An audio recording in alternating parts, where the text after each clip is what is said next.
Hi hello नमस्कार मित्रों। मित्रों 29 अप्रैल 1945 को जर्मनी के बर्लिन शहर में एक बंकर के अंदर एक हाई प्रोफाइल शादी हो रही थी। उस शादी में जितने भी मेहमान आए थे, सभी मेहमान एक फादरी का वेट कर रहे थे, क्योंकि शादी होने के बाद में जो मैरिज सर्टिफिकेट बनता है, वो सर्टिफिकेट वो फादरी लाना भूल गया था। इसलिए जितने भी मेहमान आए थे, सभी वो मेहमान उस फादरी का वेट कर रहे थे। फादरी आता है और वो हाई प्रोफाइल शादी संपन्न होता है।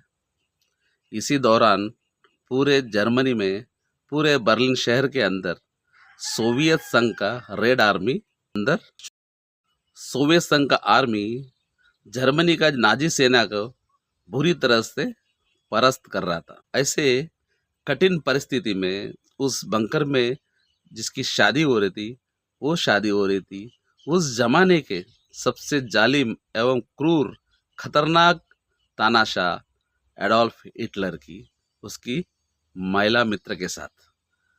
मित्रों, वैसे तो एडोल्फ हिटलर का जन्म ऑस्ट्रिया में हुआ था, लेकिन उसका फादर अपने रोजी रोटी की तलाश में जर्मन आ जाता है। वहाँ पर ही हिटलर का प्राइमरी एजुकेशन और उस आगे का पूरा एजुकेशन संपन्न होता है। अपने एजुकेशन कंप्लीट होने के बाद में एडोल्फ हिटलर जर्मनी का जो आर्मी थी, उस आर्मी में शामिल हो जाता है। मित्रों, आपको पता है 1914 से लेके 1918 तक पूरी दुनिया में प्रथम विश्व युद्ध हुआ था। मित्रों, जर्मनी भी प्रथम विश्व युद्ध में शामिल होता है, लेकिन पश्चिमी राष्ट्रों द्वारा जर्मनी को बुरी तरह से हरा दिया जाता है, जिसके वजह से पूरे पश्चिमी राष्ट्र जर्मनी को युद्ध अपराधी घोषित करते हैं एवं उसके ऊपर एक बहुत जबरदस्त जालिमाना आर्थिक दंड लगाया जाता है। उसे एक संधि का रूप दिया जाता है, जिसके तहत उसे अपना पहला किस्त, जो एक युद्ध अपराध के लिए एक रकम देना था, जिसका पहला किस्त 1921 को देना था।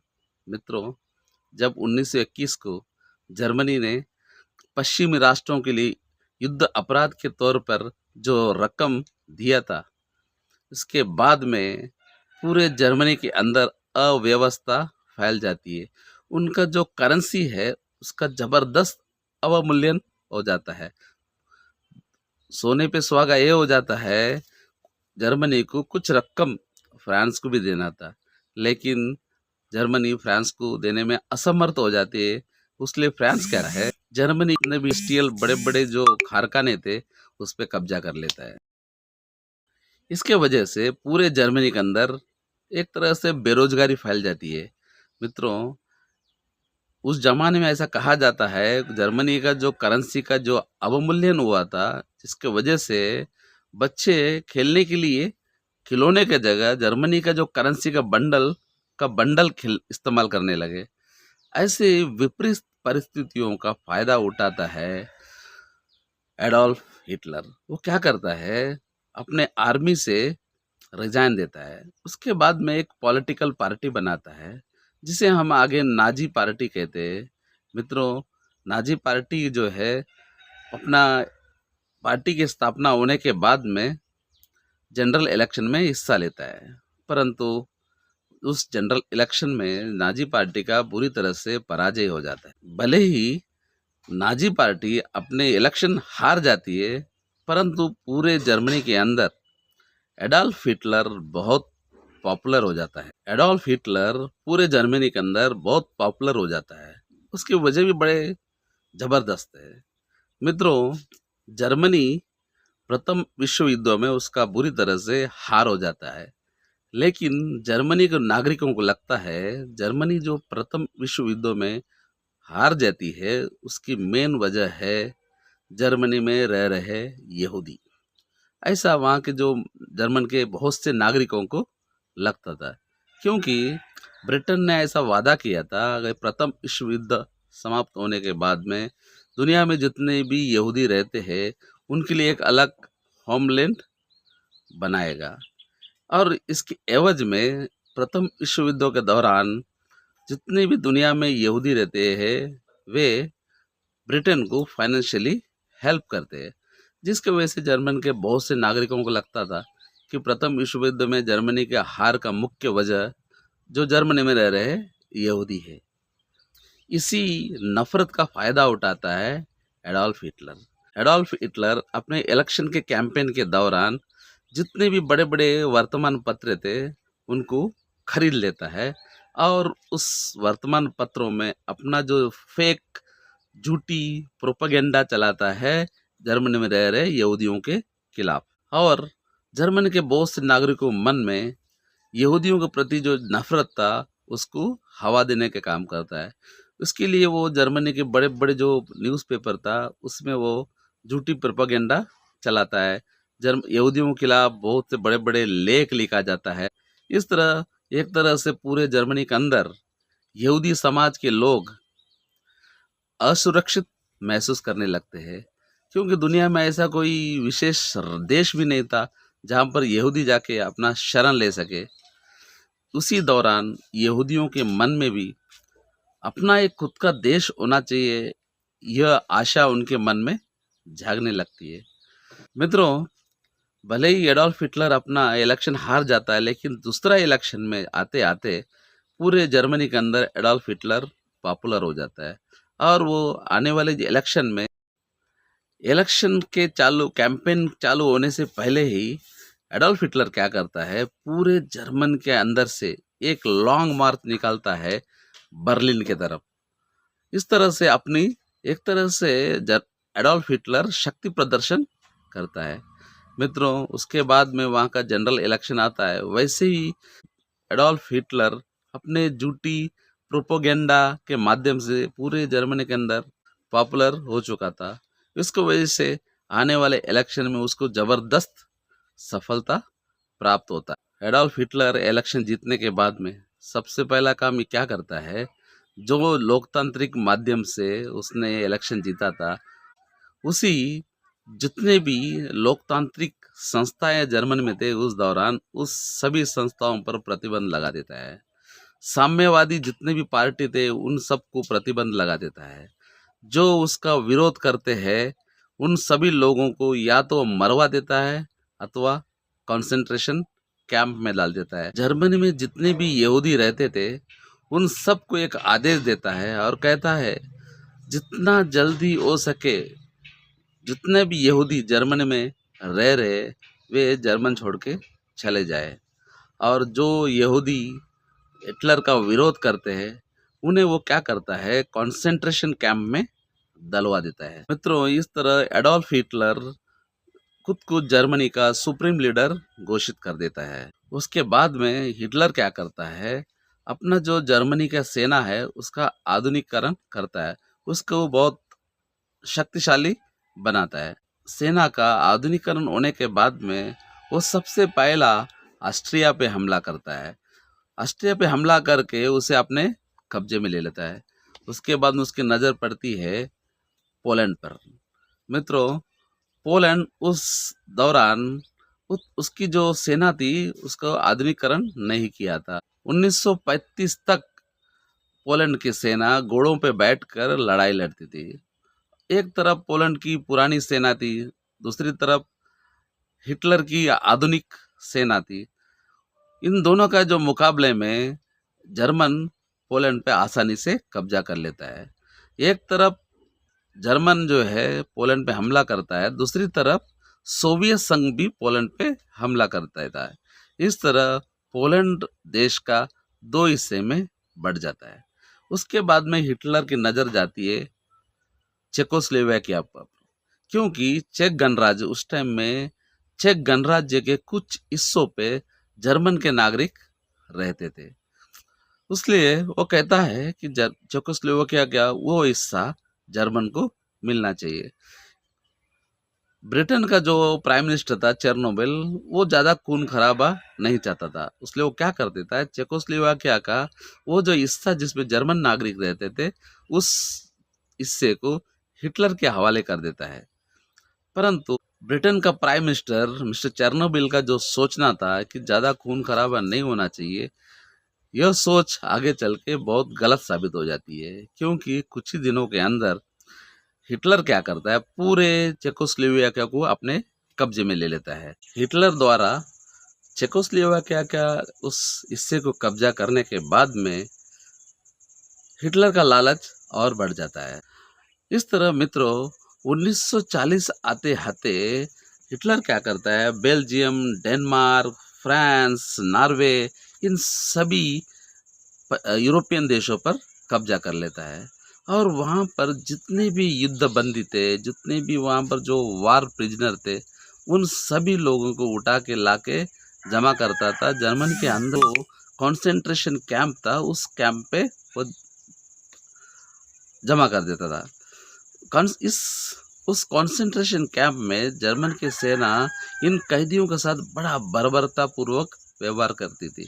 उनके साथ बड़ा कठिन परिश्रम किया जाता। जो कैदी कठिन परिश्रम करने में आनाकानी करते अथवा बहुत कमज़ोर हो जाते थे, उन कैदियों को हिटलर क्या करता था, उस कॉन्सेंट्रेशन कैंप के ही बगल में एक गैस चैम्बर बनाया था। उस गैस चैम्बर में उनको डाल के उनको वो मरवा देता था। मित्रों, हिटलर ने जब पोलैंड पे हमला किया था, उसके ऊपर सबसे ज़्यादा विरोध करता है इंग्लैंड। इसके वजह से हिटलर के मन में इंग्लैंड के प्रति बड़ा गुस्सा था। उस गुस्सा निकालने के लिए हिटलर क्या करता है, अपने सेना को आदेश देता है कि ब्रिटेन के ऊपर चढ़ाई कर दे। उसको लगता था जो जितने भी यूरोपियन देश जितने कमज़ोर है, बहुत ही आसानी से उसके सामने सरेंडर हो जाते हैं, उसी तरह ब्रिटेन भी सरेंडर हो जाएगा। परंतु उसका सोचना बहुत गलत साबित होता है, क्योंकि ब्रिटेन का सेना बहुत शक्तिशाली थी, उसकी हवाई दल भी शक्तिशाली थी। वो हिटलर का जो नाजी सेना का बड़ा ज़बरदस्त मुकाबला करते हैं एवं नाजी सेना को हरा देता है, जिसके वजह से हिटलर को जो एक फाइनेंशियल नुकसान तो होता है, इसके अलावा उसकी जो छवि भी खराब हो चुकी थी। इस फाइनेंशियल नुकसान एवं उसकी जो छवि खराब हो गई थी, उसको सुधारने के लिए हिटलर क्या करता है, सोवियत संघ पर हमला कर देता है।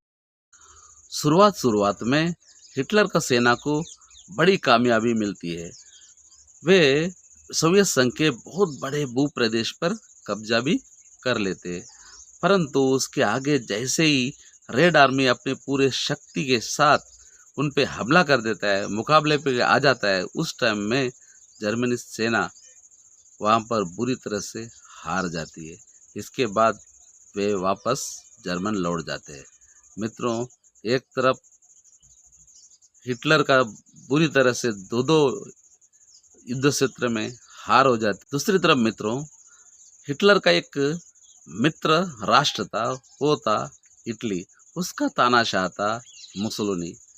ब्रिटेन एवं उसके साथी राष्ट्र मिलकर इटली को हरा देते हैं एवं मुसोलिनी को पब्लिक के सामने बड़ा बेइज्जत करके उसे सार्वजनिक तौर पर फांसी दे देते हैं। और इसी दौरान अमेरिका क्या करता है, जापान के ऊपर, जापान के जो दो शहर थे हिरोशिमा एवं नागासाकी, उसके ऊपर एटम बम डाल देता है, जिसके वजह से जापान भी अमेरिका के सामने सरेंडर हो जाता है। यह देखकर सोवियत संघ का जो रेड आर्मी थी, उनका मनोबल बहुत ऊंचा हो जाता है। वे क्या करते हैं, जर्मन के ऊपर हमला कर देते हैं। वो तारीख था 29 अप्रैल 1945। जब सोवियत संघ का आर्मी जर्मन के अंदर घुस रही थी, वो एक एक प्रदेश को कब्जा कर रही थी। इस सब की खबर अलग अलग माध्यम के द्वारा हिटलर तक पहुंच रही थी। वो चाहता था जर्मनी की सेना पूरे शक्ति के साथ सोवियत संघ के साथ लड़े और एक बार फिर इसको वापस अपने देश यानी देश जर्मन के बाहर खदेड़ दे। परंतु हिटलर को भी एहसास हो चुका था कि इस बार सोवियत संघ ने जिस तरह से जर्मनी के ऊपर हमला किया था, उससे निपटना उतना आसान नहीं है।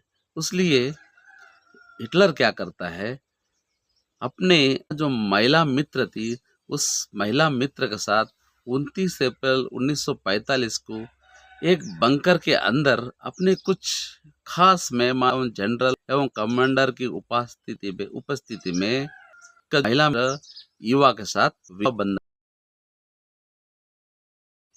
किसी कारणवश अगर जर्मन इस लड़ाई में हार जाती है अथवा हिटलर की मौत हो जाती है, ऐसी हालत में हिटलर का बॉडी का दफनाया ना जाए, उस बॉडी को जलाने का आदेश अपने विश्वास पात्र कमांडर को देता है। उसके बाद में 30 अप्रैल 1945 को अपने महिला मित्र युवा के साथ जो हनीमून स्वीट बनाया गया था उस बंकर के अंदर चले जाता। वो तारीख था 30 अप्रैल 1945। 30 अप्रैल 1945 को दोपहर को 12 बजे उस हनीमून स्वीट के अंदर से एक गोली चलने की आवाज़ आती है। उस समय पर उस बंकर के अंदर हिटलर का सचिव था एवं उसका एक विश्वास पात्र बॉडीगार्ड था, इसका नाम था रोजेस। वे दोनों भी उसके कमरे के अंदर जाकर वहाँ देखते हैं कि हिटलर का पत्नी हिवा मरी पड़ी थी एवं एडोल्फ हिटलर के शरीर में गोली लगा हुआ था और उसका भी मृत्यु हो चुका था। हिटलर के मृत्यु के बाद में उसी के आदेश अनुसार उसके डेड बॉडी को जला दिया जाता है एवं बचा हुआ राख को उसी बंकर के बगल में जो एक गार्डन था वहाँ पर दफना दिया जाता है। मित्रों, जैसे ही यह खबर सोवियत संघ के रेड आर्मी को लगती है, वे इस बंकर के पास आते हैं एवं एडोल्फ हिटलर का सचिव एवं उसका जो अंगरक्षक था उसको वे अरेस्ट कर लेते। उन्हीं लोगों के निशानदेही पर वो जो गार्डन में हिटलर का बॉडी दफनाया गया था, हिटलर का राख दफनाया गया था, उसे खोदा जाता है। उसके बाद में वहाँ उस राख में जो हड्डी बचे हुए थे, उस हड्डी को सोवियत संघ का रेड आर्मी अपना साथ सोवियत संघ लेके जाती है। आगे रेड आर्मी द्वारा हिटलर का जो एक खास डॉक्टर था उसे भी अरेस्ट कर लेती है। उसी का जो एक मेडिकल रिपोर्ट था, उस आधार पर सोवियत संघ इस निष्कर्ष पे पहुंचती है एडोल्फ हिटलर का मृत्यु हो चुकी है।